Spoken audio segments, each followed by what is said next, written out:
For Chinese American soldiers, the end of World War II brought both joy and uncertainty.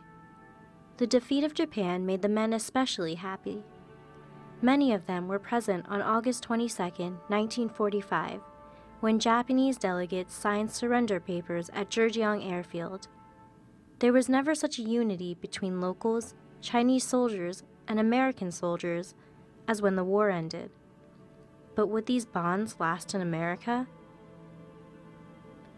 Between 1945 and 1946, the Chinese American soldiers returned amid the celebration and excitement. Their service in China had made them feel more American than ever before. They had fought with both China and America in their hearts. But as with all the minority groups in America, they could not expect the warm homecoming that Caucasian soldiers would receive. As one Chinese American soldier put it to his Caucasian comrade, "Going home for you isn't the same as for us." Whatever the welcome, the soldiers still happily returned to America. For the American-born Chinese, returning home was the most important. So, well, first thing was milk, chocolate, milkshakes, ice cream, and then hear Western music. So we went to restaurants, try to get back in tune to the Western civilization. The Paper Sons were also glad to be back. They now felt a new sense of allegiance. As soldiers, they had worked and fought in one of America's most honorable positions. America had allowed them to protect their loved ones in China and had provided for them during the war. The Paper Sons were ready to call America home. The Chinese Exclusion Act was repealed in 1943, and Chinese nationals residing in America could become naturalized citizens. 2 years later, the War Brides Act allowed thousands of Chinese wives to immigrate legally to the U.S. The Paper Sons now had a chance to truly start a life in America. Both Paper Sons and American-born men benefited greatly from their time in service. Besides the more tangible benefits, the men felt they had helped change life in America for the better. For both present and future Chinese American generations, America as a whole was more open. It became safer to leave segregated communities and experience more of American culture. Veteran Harry Lim of the 407 put it this way: "We were like pathfinders of the next generation. We showed the way out of Chinatown." My grandfather left China at the end of 1945 and was discharged in January 1946. He come back New York, he work, make few penny, and he go back to China. He had not seen his wife or family for 11 years.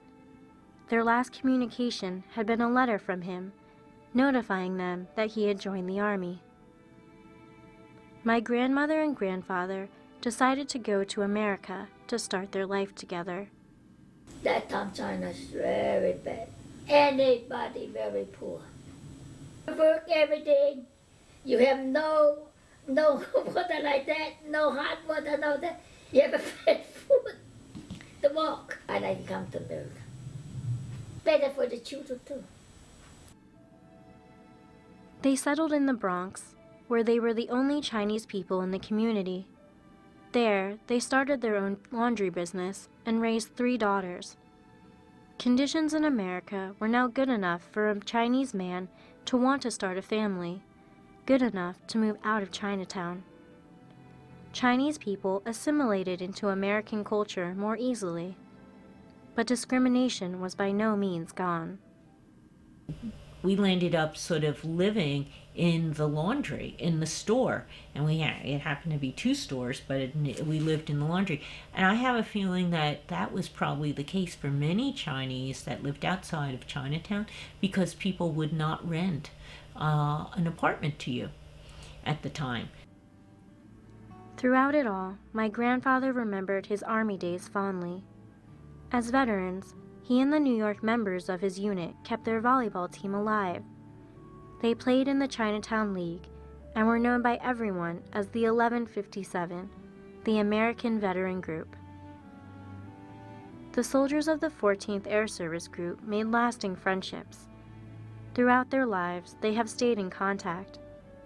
They are proud to be both Chinese and American.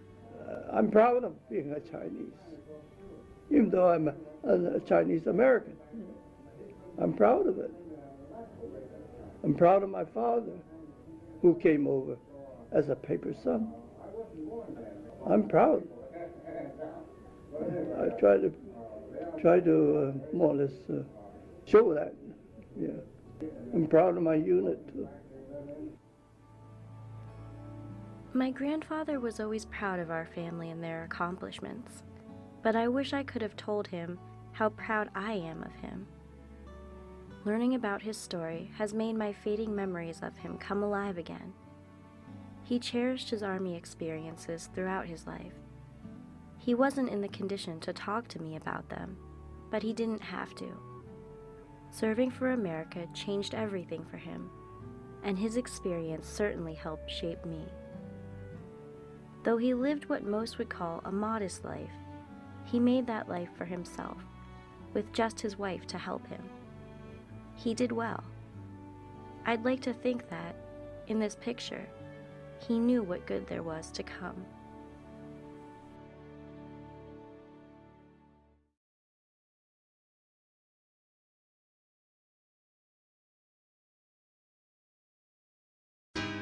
When whippoorwill call an evening night, I'll hurry to my believe I have fun.